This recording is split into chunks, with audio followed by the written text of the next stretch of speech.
Al-Fatihah. Alhamdulillah. Al-Fatihah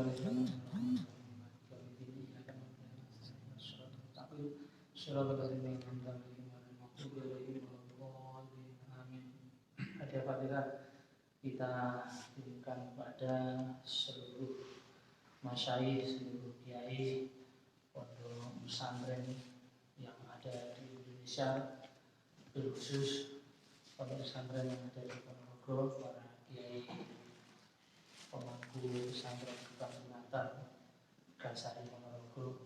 Ada Fatihah juga kita kirimkan kepada seluruh guru-guru kita, para masyayikh, para mualim kita, guru-guru SD kita, guru SMP, guru SMA, guru-guru universitas kita, guru-guru ngaji kita, semuanya tanpa terkecuali yang tidak bisa kita sebutkan satu.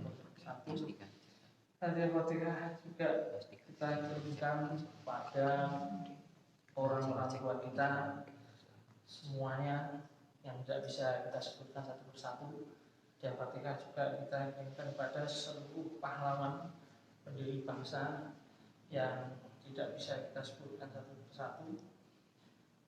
Hadiah Fatihah juga kita kirimkan kepada seluruh saudara-saudara kita, kerabat-kerabat kita, tetangga-tetangga kita, semuanya dimanapun berada, yang kesulitan mudah-mudahan dimudahkan, kesulitan Allah SWT, yang sakit disembuhkan, yang meninggal mudah-mudahan diberi husnul khotimah.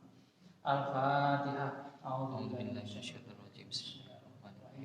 Alhamdulillahirabbil alamin.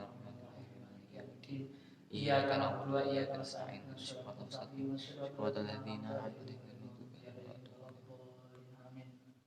Hadiah Fatihah kita kirimkan juga kepada para sarjana Ikhwan Sufa yang tidak bisa disebutkan satu persatu, khusus pada Al-Farabi Al-Kindi, Al-Farhoni Ibnu Sina, Al-Biruni Ar-Razi, Khwarizmi Ibnu Hayyan, Abdurrahman As-Sufi, dan semua sarjana Ikhwan Sufa. Al-Fatihah. Alhamdulillah.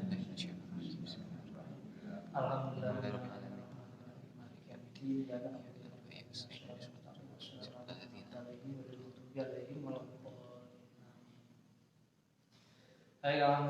para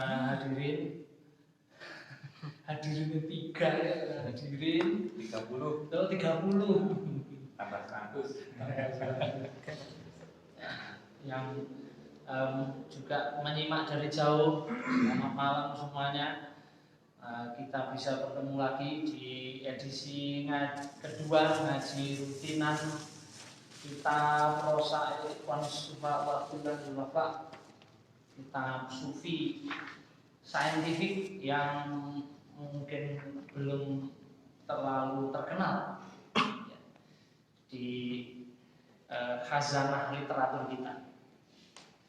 Baik, kita melanjutkan pertemuan yang kemarin. Di dalam pertemuan kemarin itu kita sudah membahas sedikit tentang asal usul, ya, kemunculan sejarah dari gerakan Ikhwan Sufa.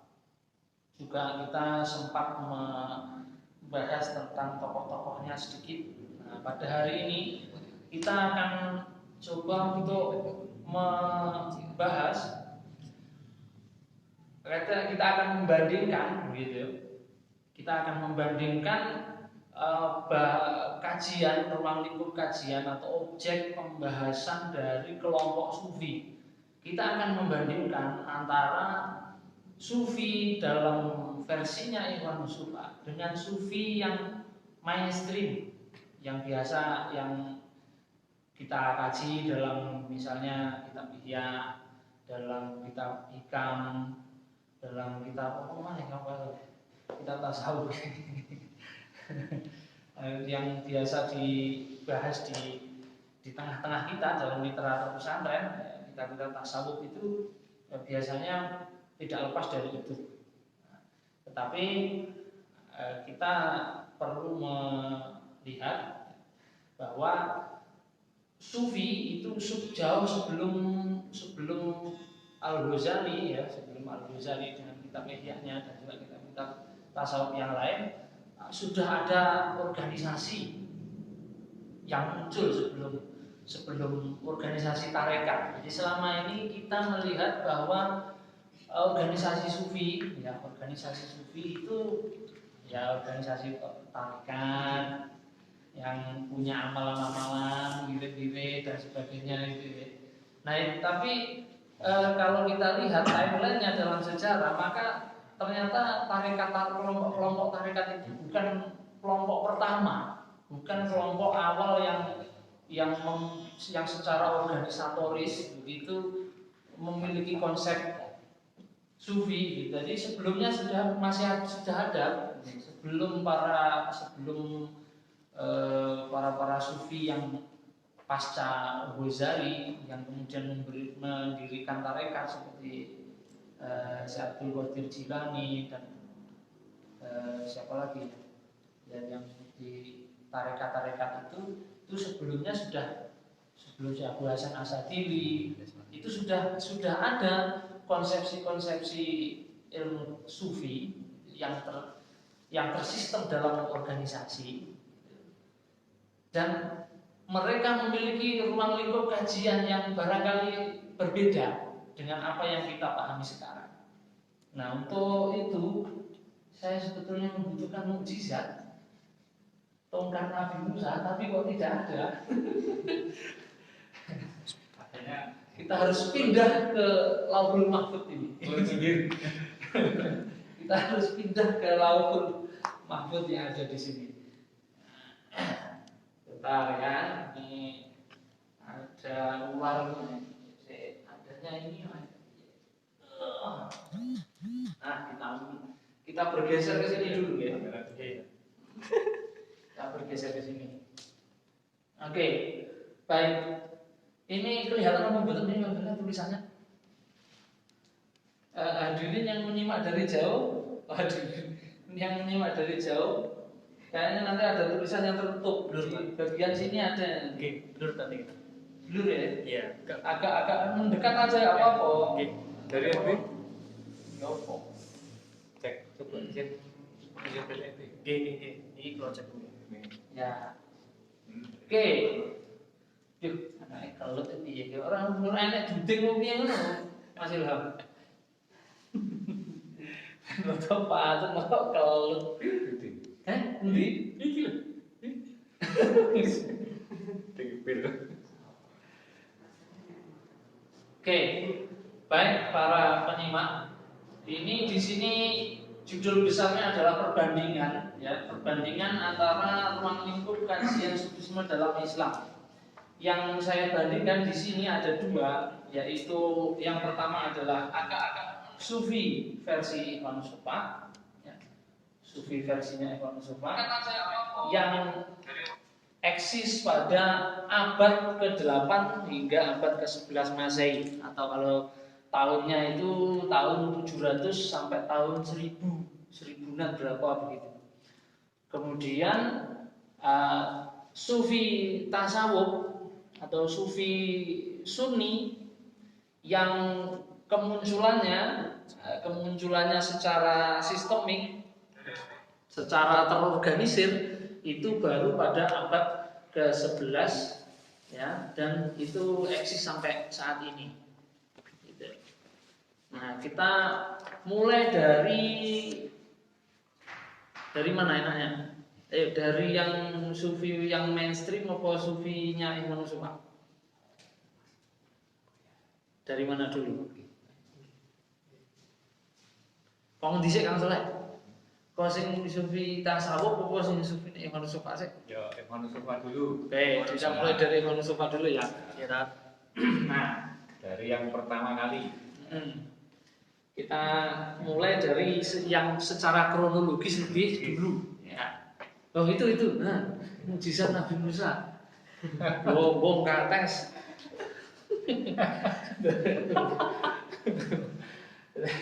Oke. Sufi Ibnu Sufa, ya, organisasinya dimulai pada abad ke-8. Abad ke-8 Masehi atau sekitar tahun 700-an. Kalau Hijriah berarti tinggal dikurangi 622. Berarti piro itu? Ya kira-kira sekitar 120-an Hijriah. Jadi masih belum lama. Jadi dinasti Abbasiyah masih baru awal-awal. Nah, apa objek kajiannya? Saya langsung ke situ. Objek kajiannya yang pertama adalah eksakta atau dalam istilahnya Imam Mustafa itu ilmu riyadhiyat.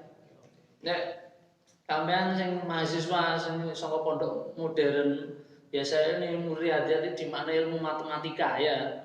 Sekarang maknanya matematika. Nah, di dalam Imam Mustafa itu saya awalnya juga mengira riyadhiyat itu artinya matematika. Ternyata dalam ilmu riyadhiyat itu ada subbahasan dalam kitab Rasail Imam Mustafa itu bisa dipecah dalam beberapa disiplin keilmuan. Nah, sementara ini yang saya temukan, jadi saya mengistilahkannya ilmu eksakta atau kalau istilah pastinya di dalam kitab itu ar-riyadi. Ilmu riyado. Ilmu tirakat. Nah, tapi ilmu tirakat di sini ini ilmu riyado ini di sini yang dimaksud itu ora kok tirakat, topo pendem, kungkum apa jenenge nang blumbang 40 dino 40 bengi ora kenaan srengenge, ndak seperti itu. Riyado robot. Orang kuwi gitu loh. Riyadhah di dalam konsepnya Imam Mustafa itu adalah ilmu eksakta. Di dalam ilmu eksakta atau ilmu riyadhah itu pokok pembahasannya yang pertama adalah aritmatika. Aritmatika itu ya aritmatika. Hitung-hitungan loh, tambah-tambahan, perkalian, pembagian, mencari selisih, laba, untung rugi, lah itu namanya aritmatika. Kalau dalam soal matematika itu biasanya soal cerita. Di sini jenenge soal cerita. Saya berandai-andai, mungkinkah tongkat Nabi Musa ini ketika kalau saya pukulkan di sini bisa keluar airnya? Air mata.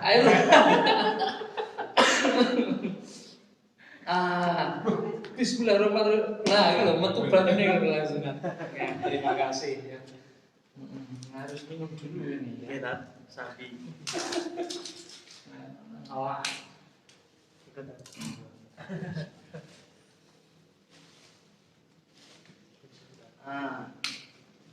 Nah, di bawah aritmatika ya ada geometri.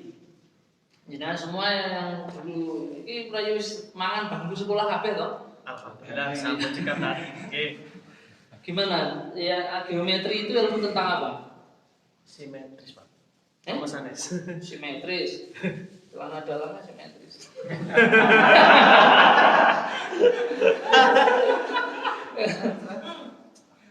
Geometri itu ilmu dalam matematika yang mempelajari tentang bangun bina ya, baik itu bangun datar maupun bangun ruang.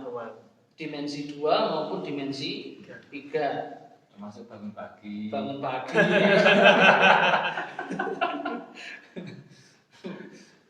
Itu termasuk dalam geometri. Jadi geometri itu nanti mana supaya ada, supaya ini di buku itu nanti di dalam kitab ini bisa tak tunjukkan di kamera.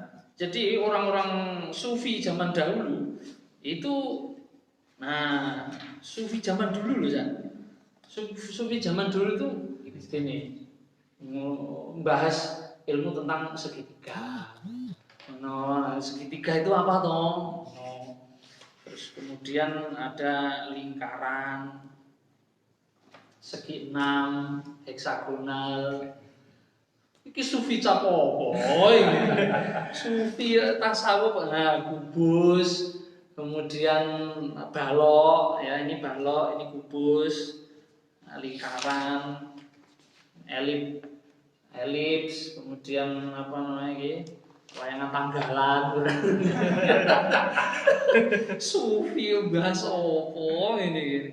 Nah, ini kajian-kajian awal-awal yang ada di dalam Rosail Ikhwan Sufa itu. Jadi sebetulnya kita dulu itu sudah bahas ini lama gitu. Muskil kalau sekarang kita ini kok terus ketinggalan yang begini-begini ini memang muskil sekali. Kenapa sebabnya? Kemudian ada ilmu selanjutnya yaitu geografi. Ya, ada ilmu selanjutnya setelah geometri itu geografi. Geografi itu di dalam Ikhwan Sufa itu juga diistilahkan geografia. Geografia. Jim, Goin, Ro, Fa, belum alif, Alif, Fa, Ya. Ya. Geografia Geografi. atau geografi. Jugruk. Itu bukan jugruk. Kayak jeruknya sumur ya. Jugruk iki.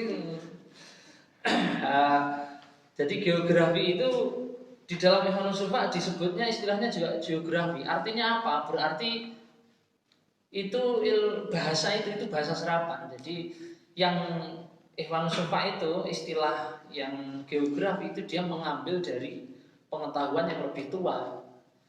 Geografi itu kan dari bahasa Yunani, geo dan grapos. Geo dan grapos. Grapos itu maknanya ropos. Grapos itu maknanya grafik, gambar ya. Geo itu bumi. Jadi geograpos itu dalam bahasa Yunani maknanya adalah gambaran bumi. Nah, dalam ilmu geografi dan Ikhwan Sufa itu nanti Ikhwan Sufa di sini akan secara gamblang itu menjelaskan detail dari permukaan bumi. Jangan semono loh. Jadi kamu jangan pergi ke utara terlalu jauh karena nanti di sana itu ada banyak gunung yang sangat dingin, gunung. Kalau ke selatan juga seperti itu. Kalau kamu ke timur nanti kamu sampai ke laut, ke ujung dunia begitu. Jadi penggambaran dunia itu sudah dilakukan oleh para sarjana Ikhwan Sufa. Selanjutnya bidang ilmu eksakta itu astronomi. Astronomi. Jadi sudah dibahas di dalam kitab ini. Ilmunya astronomi. Bila boleh ada gambari ya. Mungkin ini boleh. Jadi di dalam kitab Ikhwan Sufa itu di situ dibuat sebuah bagan gitu ya, yang menurut saya itu merupakan hasil pemikiran yang cemerlang di kala itu. Zaman urung enak apa-apa lho. Urung enak apa-apa. HP urung enak, teropong urung enak. Nginceng wong ora iso zaman semono. Kok wis iso wong zaman semono nginceng langit? Coba ini. Mereka sudah punya gambaran-gambaran tentang letak posisi bintang, buruj gitu. Kemudian nanti di bumi itu nanti ada garis khatulistiwanya, ekuator, garis bujur, garis lintang yang itu nanti akan mempengaruhi iklim di bumi. Itu mereka sudah deskripsikan dengan rapi ya, meskipun untuk ukuran kita sekarang mungkin teorinya sudah banyak yang tidak relevan, tetapi di masa itu loh itu sudah luar biasa. Nah gini nih skema apa ini ini ada urung nyinau nih. Oh ini rasi bintang nih, rasi bintang 12. Rasi bintang 12 itu sudah ada di sini. Ini rasi bintang. Nah, walaupun secara teori itu masih geosentris. Geosentris itu ya? Teori geosentris itu ya? Sekali sana. Geosentris itu bumi sebagai pusat alam semesta. Itu geosentris. Pencetusnya namanya Claudius Ptolemaeus. Itu yang mencetuskan teori geosentris. Jadi sebagai pusat tata surya. Bumi sebagai pusat tata surya dan sebagai pusat alam semesta. bumi. Tetapi belakangan itu kan kemudian teori itu dibantah oleh orang yang kalau dalam mainstream khazanah literatur kita itu Nicolaus Copernicus. Tapi setelah saya baca lagi ada sebelumnya sarjana muslim juga, tapi sudah pasca Ibnu Sufa itu yang sudah membantah teori geosentris itu. Jadi teorinya Copernicus itu hampir menyerupai teori yang dibuat oleh saya lupa namanya siapa ya kemarin, Ibnu Sya'roni apa siapa saya lupa. Sya'roni rambut luru. Secara tekstur. Iya, saya lupa namanya. Dia hidup di kira-kira sebelum Copernicus itu 200 tahun sebelum Copernicus. Jadi bukunya ada itu. Saya lupa tapi namanya. Nah intinya dia pasca Ibnu Sufa itu sudah membantah teori geosentris dan sudah mencetuskan konsep heliosentris, meskipun belum sesempurna Copernicus sama Galileo. Nah di bawahnya astronomi ya, itu ada ilmu musik. Ilmu musik di sini masuk bagian ilmu riyadhiyah atau ilmu riyadhah. Nanti ilmu riyadhah Ibnu Sufa itu musik. Jadi musik itu tinggi riyadhah. Orang yang tinggi seneng-seneng tok. Ini musik itu masuk ilmu riyadhah, ilmu riyadhiyah atau ilmu eksak. Nah, terus seperti apa itu musik menurut Ibnu Sufa? Oh, masih nanti. Masih panjang. Belanda masih jauh 1 tahun lagi. Apa colok kayak mana? Ribut? Colok musik. Ora asik lah. Ya atau nanti nanti voting aja sama teman-teman kita bahas dari, karena Rosail ini kan buletin yang dikumpulkan jadi satu. Jadi kita ini juga tidak tahu, ini hanya diurutkan sesuai dengan manuskripnya asli dulu, bahwa yang duluan dibuat itu yang mana itu kita tidak tahu. Mungkin duluan yang dijilid 4, mungkin duluan yang dijilid 3 gitu. Kita tidak tahu. Jadi kalau kita mau ngaji ya ndak kudu urut kaya ngaji apa jenenge iki kitab Fathul Qorib aku ngono kuwi. Aku turut ndak. Kalau kita mau dari musik ya mungkin dari musik bisa. Geografi dulu, dari geografi boleh gitu. Nanti tinggal kita enaknya gimana gitu ya, diselesaikan secara adat saja. Kemudian setelah musik itu ada ilmu logika, yang bagian terakhir dari ilmu riyadhah, itu adalah ilmu logika atau ilmu mantek. Yang tersisa di pesantren ini ya tinggal mantek ini. Musik, astronomi, musik karek kumpangan tok padahal gimana sih? Apa penting budak-budak lagu kulit. Iya, lagu kulit. Padahal dimensi musik itu ada lebih luas daripada sekedar itu gitu. Jadi astronomi ini juga di pesantren mungkin tinggal falakiyah ya. Falakiyah itu pun sudah terspesifikasi dalam kajian fikih yang diperlukan untuk penanggalan gitu. Jadi ilmu falakiyah yang murni itu di pesantren kita tidak ada. Yang baru kita itu hanya mengadopsi pada aspek-aspek pragmatis yang diperlukan untuk kepentingan fikih, kepentingan syariat. Bahwa yang lainnya itu belum banyak dikaji astronomi. Geografi apa meneh geometri aritmatika ini wis gak masuk ini. Ilmu hitung masuk pada faraid.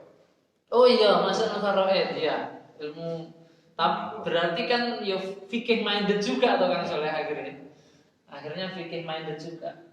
Jadi yang keilmuan yang murni begitu itu ya kita mungkin belum menyentuh sampai itu. Sementara ini khazanah literatur kita ya pada aspek-aspek yang memiliki nilai guna pragmatis. Neng yo rapopo, neng yo wis mending. Nah kita itu ya sepertinya ya perlulah perlu nambah lah ngono wae. Tuh. Nah, ini ilmu eksakta. Kemudian di bagian selanjutnya ada yang disebut dengan ilmu at-tabi'iyah. Tabi'iyah.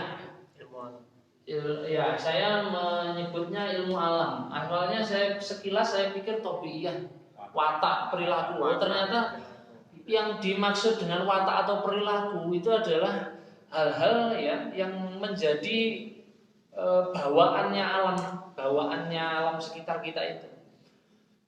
Jadi udara itu panas, dingin, kemudian ada elemen yang membentuk dunia ini, air, tanah, api, udara.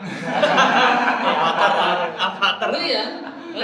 Nanti ada di sini. Di dalam kitab itu nanti ada. Nah, maka saya istilahkan dengan ilmu alam. Tabi'iyah. Nah, di dalam ilmu alam ini nanti ada biologi yang membahas tentang bagaimana keanekaragaman hayati, hewan, tumbuhan, manusia, jenis-jenis manusia. Gitu. Juga ilmu fisika. Tapi dalam dalam display yang menurut saya masih cukup sederhana. Jadi belum kompleks seperti yang kita pelajari hari ini. Sederhana banget, tapi zaman semono kuwi wis top banget kuwi. Ngurung eneng buku, kertas larang, pulpen larang. Bisa mendapatkan sumber pengetahuan seperti itu kan luar biasa. Fisika yang membahas tentang bagaimana perubahan benda, es kok bisa jadi air dan sebagainya, itu sudah mereka kaji. Kemudian kimia, juga anatomi, jadi bagian-bagian dalam tubuh manusia, nah, itu sudah juga dibahas juga di sini. Terus kemudian dan lain-lain, Nah, kemudian bahasan yang ketiga di dalam Ikhwan Sufa itu adalah ilmu jiwa atau ilmu akal yang diistilahkan di dalam kitab itu dengan redaksi an-nafsaniyah wal aqliyah. Kalau di awal ini yang dibahas ini adalah kenampakan secara zahir, maka kemudian di bagian selanjutnya itu dijelaskan, dideskripsikan tentang ilmu-ilmu yang berkaitan dengan jiwa atau akal yang batiniah, yang tidak tampak, tetapi masih berupa gejala. Jadi seperti emosi, kognitif, pengetahuan, kemudian budi pekerti, akhlak. Nah, baru akhlak ini baru ada di sini. Nanti di juz 3 dan lain-lain. Gejala-gejala. Jenengan ki mahasiswa tak tahu toh diwarai ilmu psikologi toh. Dalam psikologi itu kan yang dibahas itu bukan jiwanya, karena jiwa itu tidak terlihat. Iya toh? Nah, jiwa itu tidak bisa dilihat, tidak bisa dipelajari. Wong itu dalam ruhaniyah kok nggak bisa itu. Tetapi yang dipelajari itu adalah gejala yang muncul sebagai akibat dari proses jiwa itu. Jadi proses jiwa yang ada dalam manusia itu memunculkan gejala-gejala itu. Nah, itulah yang dipelajari dalam ilmu psikologi atau ilmu jiwa. Nah, ini sudah dibahas di sini. Gitu. Kemudian, barulah pada bagian yang paling akhir, ini metafisika. Baru pada metafisika, yang di sana disebut dengan aro wadiniyah. Jadi pemikiran-pemikiran dan juga masalah keagamaan. Nah, baru seperti ini, baru kesini. Jadi melewati prosesnya dari eksakta, kemudian ke ilmu alam, kemudian ke ilmu jiwa atau ilmu psikologi, barulah sampai ke bagian metafisika yang terdalam. Nah, kalau ini ya ilmu jiwa yang sesungguhnya itu ya ini. Jadi nanti apa yang dibahas di dalam ilmu jiwa ini menurut Ikhwan Sufa, yang pertama lagi babak sihir, sejauh yang pembacaan saya sementara kemudian Bapak Jimat, Mas. senengane Kang Su ya. Jimat nanti pelarat. Bukan suge-suge. Jimat nanti pelarat iki, Pak. Oh, itu juga. Jenengannya ade ini ora suge-suge ya. Sedaya jimat iki kok sate ya. Kayak di bawah 8 turunan.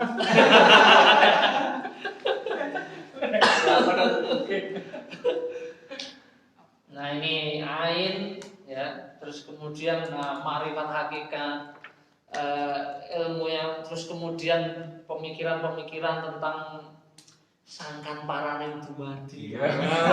Jawene Jadi juga dibahas di sini di dalam metafisika ini. Gitu. Nah ini dari ini ringkasan dari disiplin ilmu yang dibahas di dalam kitab Al-Mustafa. Itu. Awake dhewe iku mbuh iso bahas tekan endi? Kira-kira paling awake dhewe teko kene iki wis bemet pisan. Teko matek iki wis bemet kira-kira. Iki diloncati ae nek ngono. Kayak kangelan langsung sing ilmu alam karo ilmu jiwa iki. Lah bangsa-bangsa iki ketok iki ngedeni. Engko iso-iso engko Atau jimat. atau simat ora iso. Wis berhasil menguasai. Lek rai tadi sih. Begitu. Nah tokoh-tokohnya iki nang ngisor iki ketok ora iki. Tokoh-tokohnya Sufi Ikhwan Sufa ini begini, saudara-saudara yang beriman. Mati gaya ya. Orang model nyamuri ya.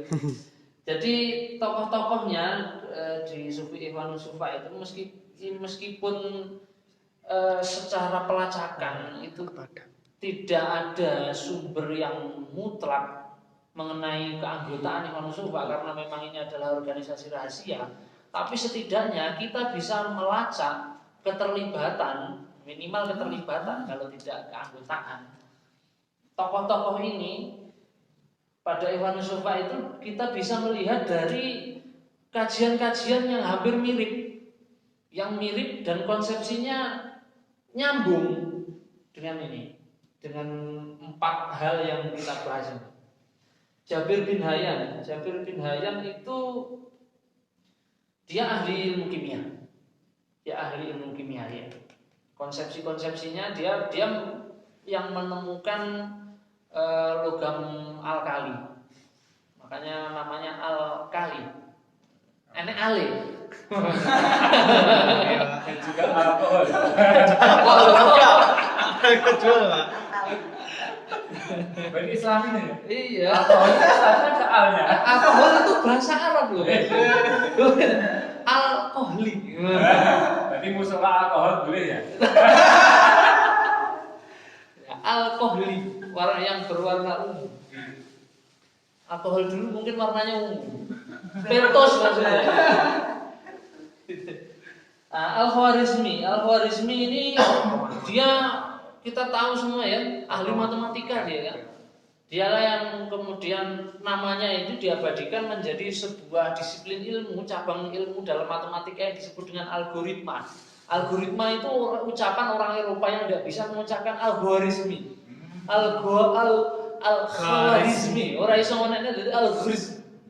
Algoritma. Iya. Itu bukan yang di laut itu ya? Algorita itu ya? Itu hayawan. Hayawan. Godzilla.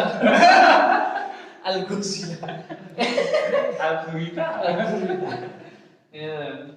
Jadi seperti itu. Ibnu Sina, apalagi Ibnu Sina. Ibnu Sina itu dia dikenal sebagai bapak kedokteran. Secara otomatis dia mengetahui anatomi dan juga ilmu kimia farmasi tentunya sama biologi. Nyambung sekali teoritisnya. Masih banyak lagi. Al-Farabi nanti ke ini musik. Kemudian Al-Farboni sama Abdurrahman As-Sufi itu nanti ke astronomi. Dan yang menarik saya temukan adalah satu-satunya orang ilmuwan di masa lalu yang memakai gelar As-Sufi itu Abdurrahman As-Sufi. Dan dia hidup ini saya tak dulu tahu nih, aku tuh ini. Dia hidup tahun 903 Hijriah, 903 Masehi sampai 986 Masehi. Jadi dia lahir sebelum Ghazali. Dan tokoh-tokoh yang di sampingnya itu di sini yang ada saya tulis ini tidak ada yang digelari as-sufi, ya hanya dia ini. Artinya dia ya orang sufi betulan. Tapi kita pasti kan ya agak ganjil begitu mendengarnya. Abdurrahman as-Sufi, wah tokoh sufi. Iya, lah karyanya di bidang apa? Astronomi.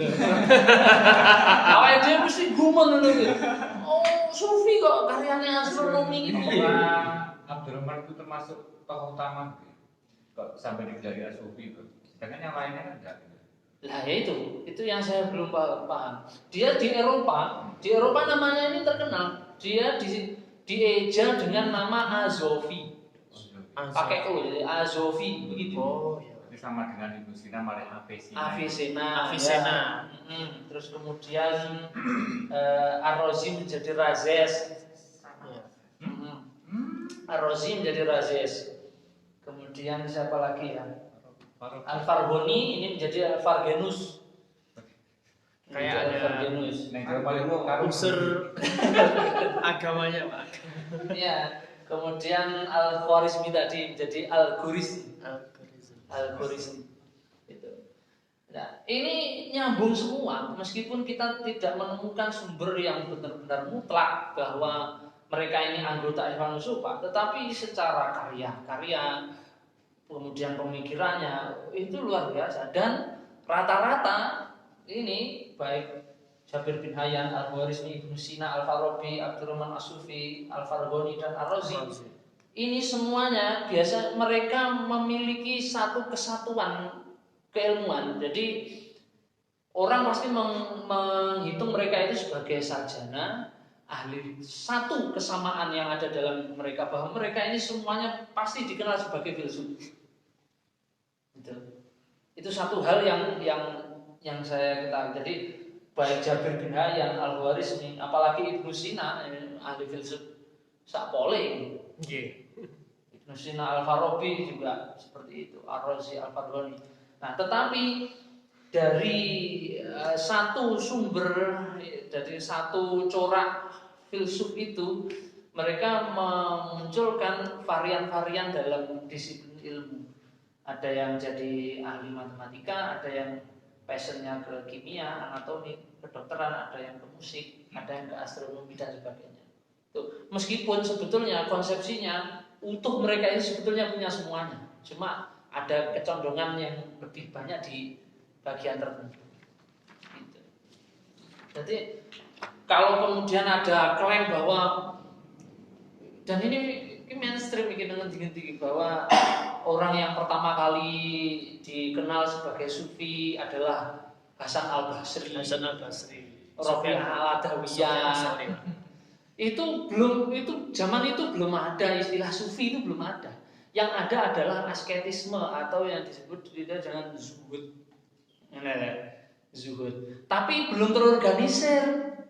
Waktu itu hanya ya gerakan secara personal begitu saja yang kemudian mendapatkan banyak simpati, terus kemudian banyak ditiru orang, tetapi itu bukan sesuatu yang terorganisir seperti Ikhwanul Sufa itu tidak. Jadi lebih bersifat personal dan istilahnya belum istilah sufi. Istilahnya adalah baru zuhud gitu. Nah, apa yang diklaim oleh mayoritas banyak orang pada zaman sekarang mengenai tokoh sufi di awal-awal Islam itu seperti Hasan al-Basri, seperti Rabi'ah Adawiyah itu kalau kita telusuri lebih jauh, sebetulnya mereka ini kan ya pelarian-pelarian dari kehidupan yang secara zahir itu menampakkan agama tetapi secara ruhnya tidak menunjukkan sikap beragama, begitulah kira-kira kata orang-orang beriman. Kira-kira seperti itu. Nah coba Hasan al-Basri ini kan tokoh politik yang terbuang. Hasan Al-Basri, Rabi'ah Adawiyah itu juga ekspresi karena Rabi'ah Adawiyah ini kan dia hidup di dalam keluarga yang sangat miskin, hidupnya terlunta-lunta, menderita. Dia melihat pemimpin yang ada di pemerintahan di istana itu dijari khalifah, wakil Allah, tapi kok pribadinya sama sekali tidak menunjukkan agama Islam, beragama yang benar begitu. Lalu mereka kemudian mencoba untuk mencari perenungan begitu, mencari perenungan. Apa ya sih kira-kira iso marakne hati kita terang lah. Mereka membuatlah sebuah apa ya sebuah kerangka berpikir tertentu gitu. Nah, itulah yang kemudian menjadi apa yang kita istilahkan sekarang menjadi zuhud itu. Ya, tetap berinteraksi dengan dunia tapi artinya tidak bergantung dengan dunia itu. Tapi belum sufi gitu loh ya. Lah, Ikhwan Sufah ini mengasumsikan sufi ya, sofa itu maknanya kan murni. Nah, mereka mencoba untuk memurnikan agama mereka, memurnikan akal pikiran mereka, batinnya mereka, supaya mereka bisa sampai kepada Allah. Lah, pendekatannya apa? Epistemologinya ini. Dengan mereka mempelajari aritmatika, geometri, geografi, dan musik, mereka ini berasumsi bahwa mereka akan mendapatkan jalan untuk menuju kepada Allah. Kira-kira seperti itu. Neng, pendekatannya nanti akan dihajar habis-habisan oleh sufi yang sebelahnya ini. Awake dhewe iki. Aja ngarani sapa-sapa iki awake dhewe iki. Saiki ngalih bagian kene. Berapa menit ini? Nah, yang kedua adalah ini. Sufi atau tasawuf sunni.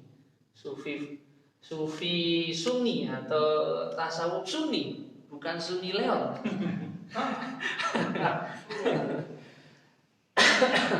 Nah, di dalam sufi atau tasawuf sunni yang kita sudah tahu ya, pasti yang dibahas niki ya. Zuhud ya, ikhlas, wirai ini ya. Terus apa lagi? Uzlah, topon bong kuwi. Terus pembahasan tentang khauf roja khauf, roja khauf. Terus tawakal, pasrah. Konsep tawakal yang benar iki piye? Kemudian mujahadatun nafs, jihad melawan nafsu, begitu kan? Makom yang menungso, makom tajrid, makom asbab, wirid, warid, dan lain-lain. Biasanya di kitab hikam nih kok. Nah, tokoh-tokohnya yang pertama kali yang muncul ya ini Al-Ghazali, Abu Hamid Al-Ghazali. Kemudian ada Syekh Abdul Qadir Jailani. Terus kemudian juga tokoh-tokoh yang tarekat lainnya yang kemudian mendirikan tarekat-tarekat itu. Ini semuanya ya kalau kita runtut perombakan besar-besaran itu atau kemunculannya ini ya pada zaman ini, di zamannya Al-Ghazali gitu. Yang sampai saat ini kita pahami sebagai konsepsi bersufi atau bertasawuf, itu ya konsep-konsepnya yang formulasinya yang dipakai oleh Al-Ghazali. Hampir sebagian besar terpengaruhi oleh konsepsinya Al-Ghazali, meskipun Al-Ghazali sendiri itu juga ya dipengaruhi oleh konsep-konsep tasawuf yang sebelumnya. Cuma formulasi yang kita pakai ini formulasi Al-Ghazali. Kita semua ini orang Ghazalian semua. Aku boh rada uling iki. Begitu maca waktu supaya rada uling aku. Nah, wes saiki ngene. Kita ini sudah selesai ya mengenai perbandingannya ini. Sekarang saya kasih tawaran. Kita lanjutkan ini. Maksudnya begini, nyapo kok dari sufi yang awalnya yang dibahas itu hal-hal semacam ini, itu kok bisa berubah menjadi ini? Itu bagaimana ceritanya? Wih tak ceritanya saiki, opo aku pindah ngeteks, mergo sekawe ini ke urung maknani. Pilih sindi. Lah milih salah satu tok, milih salah satu. Pilih sindi. Kabeh lah. Maca tek lek kabeh wektune lah aku cukup ae iki sing iki sing kene iki cukup ora iki. Yang di sini nih, yang Instagram nih. Nek sing nang Facebook no oke ae 2 jam 3 jam. Gitu. Jadi kalau kenapa bisa jadi seperti ini? Itu sebabnya apa? Apa aku maca naskah waktunya aja suwi. Ini dulu ya. Ya wes, nah berarti kita langsung baca naskahnya minggu depan ya. Oke, baik. Begini. Nah, aku butuh kerepekan ini. Nah, jadi kita review sedikit lah ya. Jadi saya belum pernah menemukan ada istilah sufi dalam pemahaman sufisme loh ya, dalam konsep ilmu sufi loh, bukan dalam konteks ilmu yang lain, karena bahasa itu ada banyak sekali perkembangan. Sufi yang dinisbatkan kepada satu aliran, satu gerakan, itu saya belum menemukan sumber yang benar-benar valid itu selain di Ibn Sofa. Jadi sufi yang terorganisir, yang tersistem secara organisatoris dan akademis itu ya baru Imam Sufa ini. Hasan Al-Basri, Robi'ah Adawiyah, kemudian Abu Yazid Al-Bustami itu siapa ya yang secara timeline itu sebelumnya itu mereka belum memakai istilah sufi itu dan mereka belum terorganisir. Tapi ketika di Ibn Sufa itu sangat terorganisir sekali, meskipun secara rahasia. Dan nama sufi begitu, nama sufi itu ya yang saya tahu orang yang pertama yang ada nama sufinya betulan itu ya Abdurrahman As-Sufi. Lelek sing liyane iki wis ditambah-tambahi penggemare karo murid-muride wa ali wa ashabi ajmain. Nah ini memang namanya Abdurrahman As-Sufi, sudah digelari seperti itu. Gitu.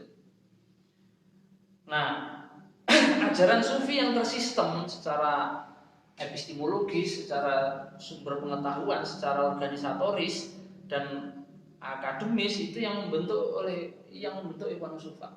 Jadi pola-pola hidup zuhud, hidup bijak, hidup yang yang santun, yang mencari ketenangan, tidak mencari hingar-bingar dunia, yang dilakukan oleh Hasan Al-Basri dengan penerus-penerusnya yang lain itu, tokoh-tokoh yang lain itu kemudian diikuti oleh banyak orang begitu, dan mereka lalu kemudian mencoba untuk menginternalisasi, memasukkan nilai-nilai kearifan lokal yang ada pada wilayah-wilayah mereka tersendiri, dan itu kemudian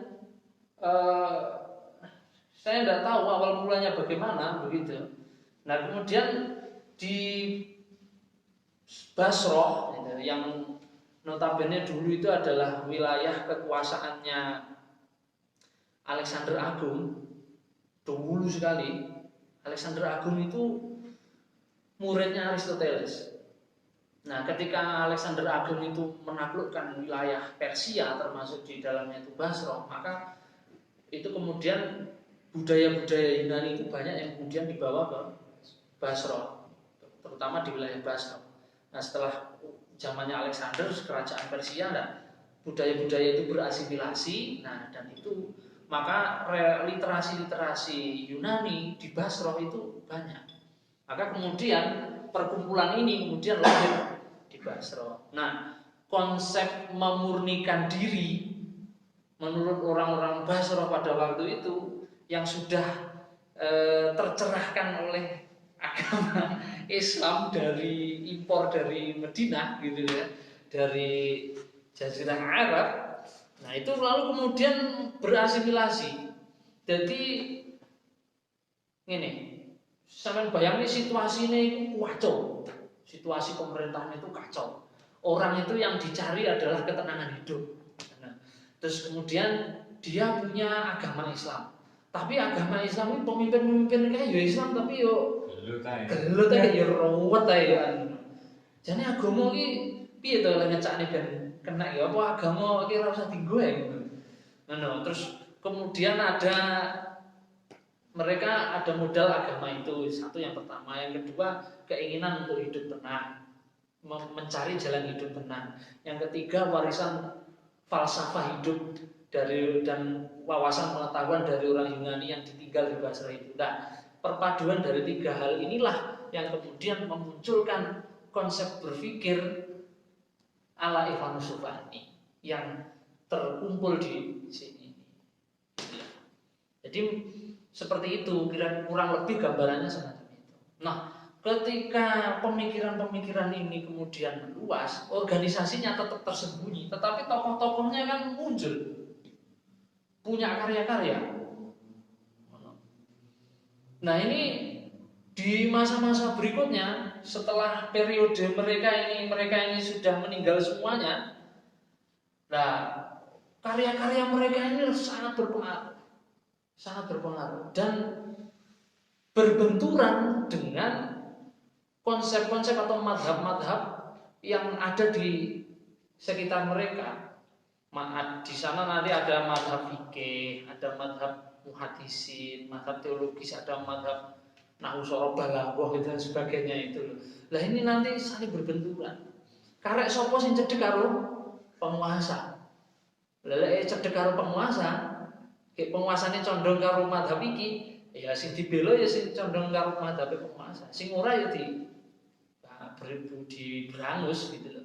Lah mereka ini secara hitohnya itu sudah tidak terikat kepada pemerintah. Ya kami ini sarjana murni, sudah butuh terang kene pinter ya wis pinter apa nono ora perlu mbok kene gelar doktor honore kaos ku. Dokter ora perlu dikai ngono-ngono kuwi itu loh ya. Itu loh. Yang penting kami ini berpikirnya secara ilmiah. Nah, terus kegelisahan itu muncul sampai Khalifah Al-Mustanjid Al-Mustansir ya. Itu sampai kemudian memaklumatkan bahwa kitab Rosail itu menyesatkan. Itu sudah setelah periodenya ini sudah selesai. Kitab Rosail ini menyesatkan. Dan juga banyak kasus-kasus terjadi seperti itu, eksekusinya Al-Halaj itu ya, eksekusinya Al-Halaj. Itu saya kisahkan sedikit. Al-Halaj itu ketika mau dieksekusi itu enggak langsung ditangkap dieksekusi, enggak. Itu untuk mengeksekusi itu minta persetujuan para syekh, para ulama yang diantaranya salah satunya adalah Syekh Junaid Al-Baghdadi. Junaid langsung kan. Lah saya Junaid Al-Baghdadi itu dia itu nggak mau disuruh untuk menandatangani lah istilahnya saya untuk menyetujui rencana eksekusi itu. Dalam hati kecilnya dia tidak mau karena dia melihat bahwa apa yang dinyatakan Al-Halaj dalam konsep wahdatul wujudnya itu menurut kayaknya loh ya, ini hanya menerka saja karena faktanya dia itu sampai 7 kali dipanggil, terus dia itu akhirnya hanya bilang begini, secara syariat dia boleh untuk dieksekusi, tetapi bahwa tentang pemahamannya itu Allah lah yang maha tahu akan kebenarannya, benar atau tidaknya. Artinya apa? Artinya mungkin Syekh Junaid Al-Baghdadi harapnya mungkin jadi yo masih mempertimbangkan lah, paling tidak mempertimbangkan bahwa Al-Halaj itu pemikirannya itu tidak keliru. Cuma kengkolah aku muni kok bener, aku bisa melu dieksekusi. Dadi ben aman lho kira-kira ngono kan. Yes dieksekusi gak apa-apa oleh secara syariat. Secara fikih oleh. tetapi secara teologis oleh, tetapi secara kebenaran mutlak ya insya Allah Gusti Allah ngerti.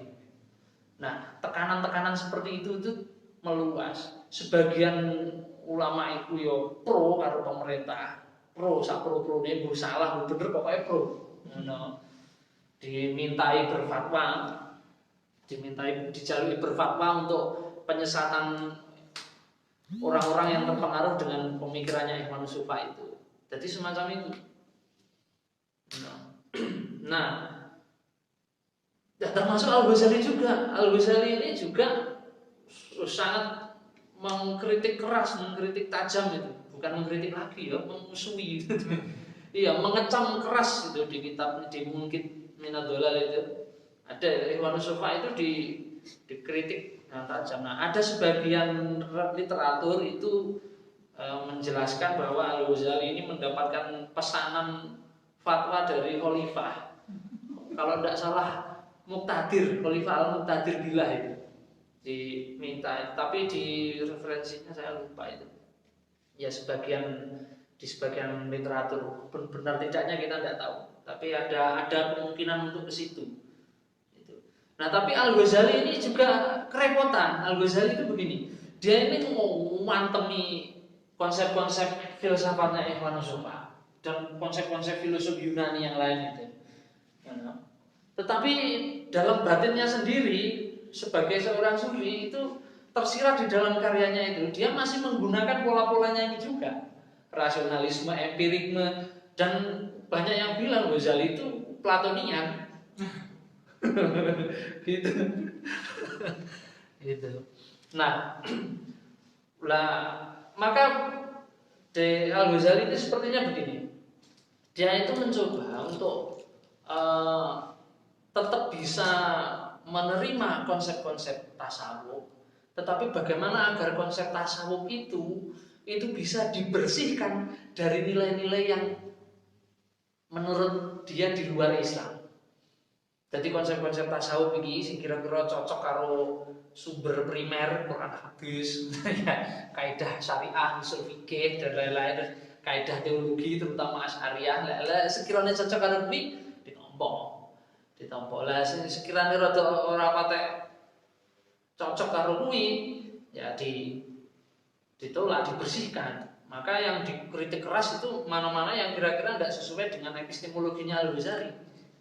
Akhirnya jadinya seperti itu. Itu mungkin juga tujuannya adalah supaya biar umat itu tidak karpe loh ya. Mungkin bagi Al-Ghazali mungkin biar umat itu nanti tidak terlalu melenceng jauh ke belasok adoh, mungkin maksudnya begitu.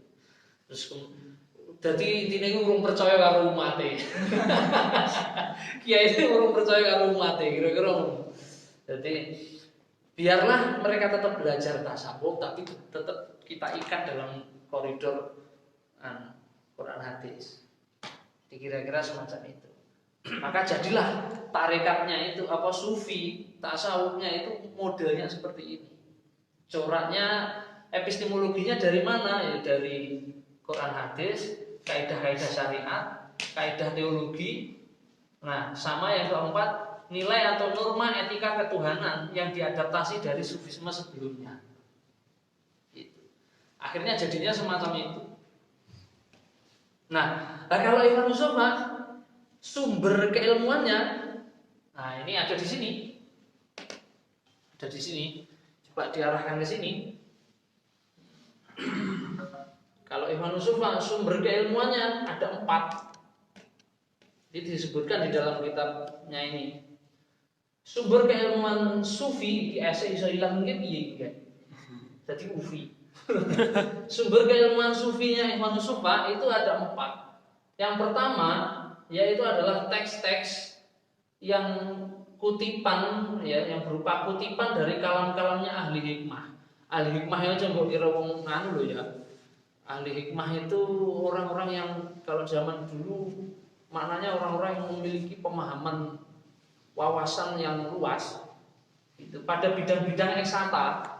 Ya caranya ahli matematika, ahli astronomi lah. Atau di dalam kitabnya namanya disebut Al-Musannafat Minal Hukama. Yang kedua itu adalah teks-teks kitab suci. Teks-teks kitab suci yaitu Taurat, Injil, dan Al-Qur'an.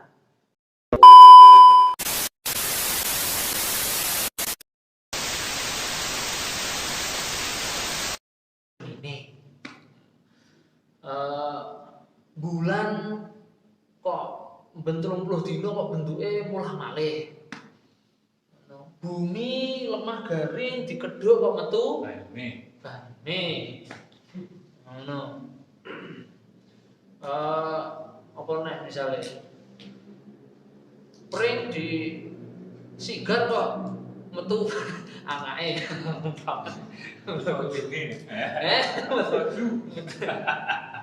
Nah, hal-hal yang seperti itu, kenampakan fenomena alam itu juga menjadi rujukan dari Ikhwanul Muslimin, dan itulah yang membuat mereka itu lalu kemudian memunculkan disiplin-disiplin keilmuan semacam ini, karena mereka berangkat dari kenampakan alam.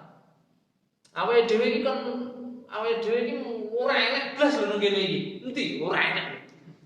Padahal Al-Qur'an kan jelas. Alladzina yadhkurunallah apa qiyaman wa 'ala junub wa yatafakkaruna fi khalqis samawati wal ardh. Dalam penciptaan langit dan bumi.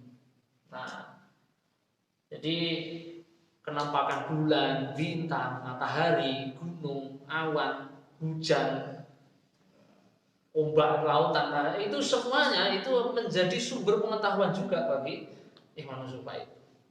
Nah, dari sumber pengetahuan semacam inilah mereka memunculkan disiplin-disiplin ilmu. Mereka bisa merumuskan teori. Nah, awake dhewe iki sing ilang kan iki. Kita itu kehilangan ini, epistemologi yang ini kita itu. 4 yaitu adalah temuan-temuan dalam hakikat jiwa, hasil-hasil dari perenungan gitu. Bagaimana piye cara ngawruhi sangkan parasit itu nanti batek kuwi ya. Jadi hakikat kita itu dengan sang yang apa tunggal apa ngono lah kira-kira. Itu seperti apa? Hakikat kita kepada pencipta itu seperti apa? Kita dengan makhluk ciptaan yang lain itu bagaimana? Nah, perenungan-perenungan semacam itu disebut di dalam kitabnya Ikhwanul Muslimin sebagai Al-Kutubul Ilahiyah. Kutub itu bukan di mana kitab atau buku loh ya. Kutub itu apa ya? Kutub itu saya memaknai sementara ini saya memaknainya dengan ketetapan. Ya, ketetapan. Jadi ini kalau di atas ini ya ketetapan Al-Kutub Al-Musannafah, ketetapan yang tertulis dari para ahli hikmah. Al-Kutub Al-Munazzalah, ketetapan yang diturunkan oleh Allah pada para utusannya. Yang ketiga adalah Al-Kutub Utopiyah, ketetapan alamiah, kausalitas yang ada di dalam alam semesta. Kemudian yang keempat adalah Al-Kutubul Ilahiyah, ketetapan yang bersifat ketuhanan yang yang menyentuh langsung pada substansi atau jauhar. Iya, jauhar namanya jauhar namanya. Yang bersentuhan langsung dengan substansi dari makhluk itu. Nah, sumbernya lho kaya ngene iki. Lah bandingne karo ngene tasawuf Sunni. Itu lho, ya kan yo beda, ya adoh. Lah tasawuf Sunni sumbernya pokoknya manut Quran hadis, kaidah syariah, kaidah teologi, ora oleh Murji'ah, ora oleh Mu'tazilah, ora oleh Qadariyah, ora oleh Jabariyah, pokoknya Asy'ariyah, Maturidiyah kan itu ngono. Akhirnya sama Al-Ghazali. Kemudian nanti nilai-nilai norma etika ketuhanan yang diadopsi dari sufisme sebelumnya yang matching dengan 3 yang sebelumnya ini. Lah ndak matching juga ditompo ngono lho. Nah, dari sini loh kita bisa melihat, kita bisa membandingkan ya. Jadi dasar keilmuannya itu dengan kan beda jauh. Makanya beda. Hasil dari didikane iki karo didikane iki beda. Didikane Ikhwanul Muslimin iki wong endi sih? Didikane iki wong barat. Didikane Ikhwanul Muslimin yang menggunakan kitabnya Ikhwanul Muslimin, yang menggunakan kitabnya Ibnu Sina, apa jenenge kitabe karangane Al-Qanun Fitrib, kemudian kitabnya Al-Farabi, Al-Musik Al-Kabir, kemudian Ibnu Rus. Kitabnya banyak yang menggunakan orang Eropa yang menjadi tonggak awal dari Renaissance atau apa kecilnya kan? Revolusi industri. Alah revolusi industri. Pikir-pikirku udah internasi. Wah, biksu tong ini gimana? Nah, itu. Jadi seperti itu penggambarannya, perbandingannya antara tasawuf versinya Ikhwanus Sufa dengan sufi Ikhwanus Sufa dengan sufi dari tasawuf Sunni. Maka kita bisa simpulkan bahwa tasawuf Sunni, ya, konsep ruang lingkup kajiannya dan konsep-konsep yang ada di dalamnya itu adalah yang tidak bertentangan atau yang sesuai, yang matching ya dengan kaidah-kaidah beragamanya orang Sunni. Ya kita ini gitu. Sedangkan yang ini di zaman itu ini biasanya dituduh sebagai zindik. Jadi lah wae dhewe ngaji iki kowe kudu siap-siap golek sawah yang diarani zindik. Tak omong ning kene kowe padha meneng cep iki piye gitu. Anak wawang. Wah. Loading. Dalam transitif zindik awet suwi lho. Kamu sudah belajar aritmatika, geometri, astronomi, musik, biologi, kimia, fisika, awet kowe SD. Zindikmu wis suwi banget kowe. Wong karek terus nilai zindike kok tidak wedi. Enggak darani ngono yo ben. Darani ngono yo ben ya Kang Saleh ya. Kang Saleh ini luwih ekstrem nah. Diarani kafir lah, mandek diarani kafir. Gua teknik. Ku biyen gitu loh. Fakta sejarah, fakta. Sarjana Ikhwanus Sufa, murid-muridnya atau pengikut-pengikutnya atau orang-orang yang terpengaruh dengan pemikiran Ikhwanus Sufa ini telah memunculkan peradaban yang luar biasa macam. Iya, peradaban baik itu yang di masanya mereka maupun setelahnya itu luar biasa. Tapi tidak di kita, di Eropa sana. Murid-muridnya Al-Farabi, Ar-Razi, Ibnu Sina, murid-muridnya siapa? Walaupun tidak bertemu langsung loh ya, tapi yang terpengaruh pemikiran mereka ya Kopernikus, Galileo, terus siapa lagi itu René Descartes, John Napier, dan para ilmuwan-ilmuwan di abad Renaissance itu. Mereka semua mencontoh ini. Apa dhewe untuk iki? Akhirnya wis obat rai zuhud apa ning akhirnya maju-maju ngono lho. Sing liyane wis teko bulan awake dhewe sik ayel-ayelan bab tahlilan, manake jarang kubur ya tawasulan ngono wae. Bid'ah murafat tahayul. Liyane wis iso mretung besok akan terjadi gerhana bulan. Ngono wis iso. Awake dhewe ora buta apa-apa. Gitu. Dan itu sejarah itu terulang. Sejarah yang Ikhwanus Sufa ini kan dia sembunyi-sembunyi toh. Dan dia ini kan anti pemerintah. Itu juga terjadi di Eropa di abad Renaissance itu, yaitu mereka para orang-orang cendekia sarjana-sarjana itu yang belajar belajar ilmu pengetahuannya dari Ar-Razi, Al-Farabi, Ibnu Sina dan lain-lain itu, mereka juga lalu kemudian membuat perkumpulan ilmuwan rahasia. Ini pada kali ini. Iki rahasia gila iki. Konangan bahaya. Mereka juga membuat perkumpulan yang disebut dengan Illuminati. Jangan pengen ngerti lebih detail sampean tonton filmnya Angel and Demon. Lah sik malaikat dan iblis itu Iya, di situ disebut itu cerita fiksi ilmiah sebetulnya, tapi di situ menjelaskan tentang sejarah Illuminati juga. Novelnya juga ada nang perpus ya, tapi aku yakin ngomongane mocok. Nang perpus enek kuwi ya yakin aku mahasiswa saiki apa lho diwaca Air Cinta. Nah, cobalah itu dikaji. Jadi Illuminati itu waktu itu termasuk Galileo, Copernicus, kemudian apa ya? Galileo terutama yang paling kelihatan itu. Jadi dan itu beberapa di antaranya itu mengalami penindasan yang luar biasa karena pada waktu awal-awal Renaissance itu dan sebelumnya itu terjadi banyak penolakan terutama dari gereja karena doktrin gereja pada waktu itu dia memakai teori geosentris itu bumi sebagai pusat semesta. Lah begitu heliosentris muncul lah itu wah gempar itu akhirnya wah ini sesat modho persis karo ngene wong Islam zaman kuwi. Dadi wong ketok ilmu anyar wah disesat-sesatno ya. Jadi padahal Galileo itu juga pengamal Kristen yang taat juga di dalam sejarah di biografinya itu seorang pastor juga.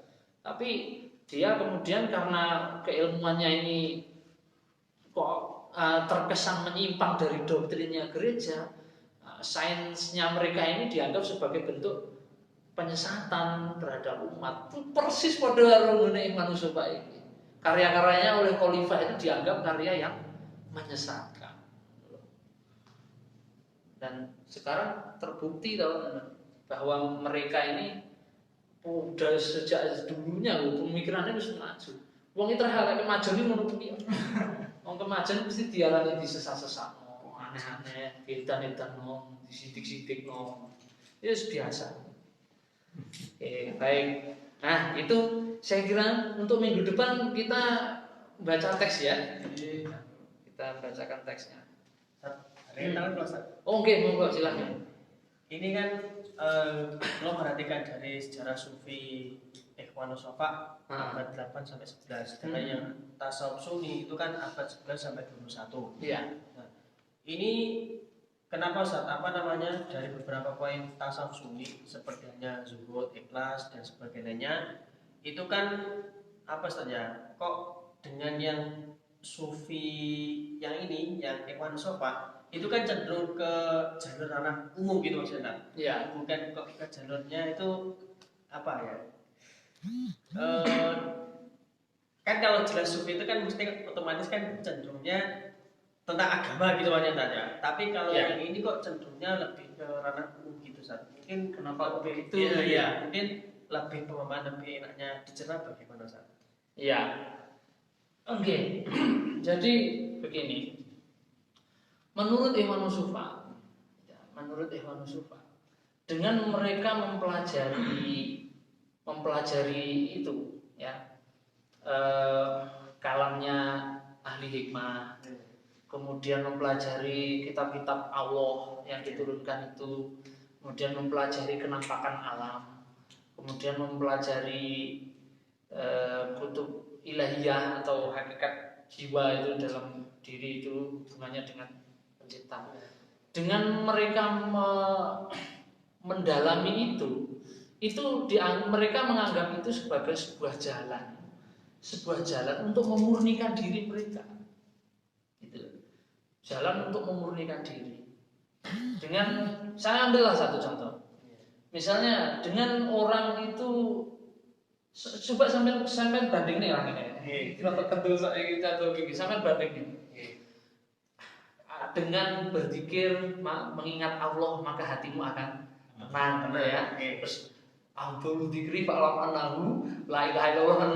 Saiki aja pena-penane piye carane aku wong sing awam ini apa kira aku ki muter tasbih ki karo piye carane lek nyambung karo awam ki piye carane. Aku orang awam loh, jangan posisikan saya sebagai orang yang sudah Mencari banyak hal gitu loh ya. Coba kayak wong awam, aku kalau ingin tenang berpikirlah, ingatlah Allah. Ngono banget ya. Terus ilah. Aku yakin sampai terus gawe protol mesti ora oleh apa-apa. Ya, tapi coba lah kalau misalkan kita ini melihat bagaimana misalnya astronomi. Kita lihat bumi ini di dalam tata surya ini, bumi ini ternyata sangat kecil sekali. Di alam semesta ini ternyata bagaimana mungkin bumi itu kemudian dia bergerak? Tidak ada mesinnya, tidak ada apa-apanya. Dia bergerak terus senantiasa dalam orbit yang tetap dengan kecepatan yang konstan. Itu percepatan yang konstan dari tahun ke tahun. Ada memiliki orbit, yang orbit itu misalkan matahari, ini bumi, dia kalau orbitnya itu elif, kalau dia mendekati bumi, mendekati matahari, maka dia harus menambah kecepatan agar tidak jatuh ke inti matahari. Kok bisa ya pengaturan sebegitu dahsyatnya? Nah, dengan begitu loh, kita itu loh bisa melihat, kita bisa memurnikan diri kita dari hal-hal lain. Subhanaka ma khalaqta hadza batila. Karena begitu itu loh, maksud saya begitu. Bisa diterima ya. Contoh sederhananya begini. Belum lagi nanti di anatomi. Anatomi itu tubuh kita ini jantung itu orang batune. Orang yang gagal jantung itu kalau mau tetap hidup, jantungnya harus dikasih mesin kayak baterai, dicas. Jadi telat ngecas mati wongnya. Ada ya jantung portable. Dipasang selang sambungnya gini. Itu ngecas HP kayak pirang jam dulu baterai lemah harus segera ngecas. Ora dicas mati deh. Nah, kita membayangkan di dalam tubuh kita ada anatomi yang serumit itu. Dan itu baru milik kita, belum punyanya makhluk yang kecil. Semut, kutu, bakteri. Bagaimana itu? Tata kehidupan yang sebegitu rumit bisa tertata bagus kita. Dengan itu semua kan kita bisa memahami bahwa ternyata inilah yang dimaksud dengan kekuasaannya Allah itu. Nah, gitu loh. Jadi mereka tidak mengambil jalan langsung begitu. Tidak. Jadi mereka melalui perenungan terhadap ini. Saya simpulkan dari apa yang sementara saya baca itu adalah semacam itu. Maka bagian metafisika ini terakhir, urusan ini terakhir. Jadi kita harus dari sini dulu. Dibalik. Lagi dibalik. Ada cewek sih namanya lagi dhisik. Lagi. Umur abad 21 diwarai subut. Berapa ayu? Lagi. Ya bukan sekarang kan kayak mapel-mapel itu. Nah, itu seperti itu ya kira-kira. Dari netizen pun langsung ya, enten pertanyaan enggak ada? Dari tidak ada pertanyaan. Semua tertegun katanya. Melungu. Ya, guys. Nggih, pun niku mawon nggih. Nah, monggo saran-saran kita tutup. Al-Fatihah.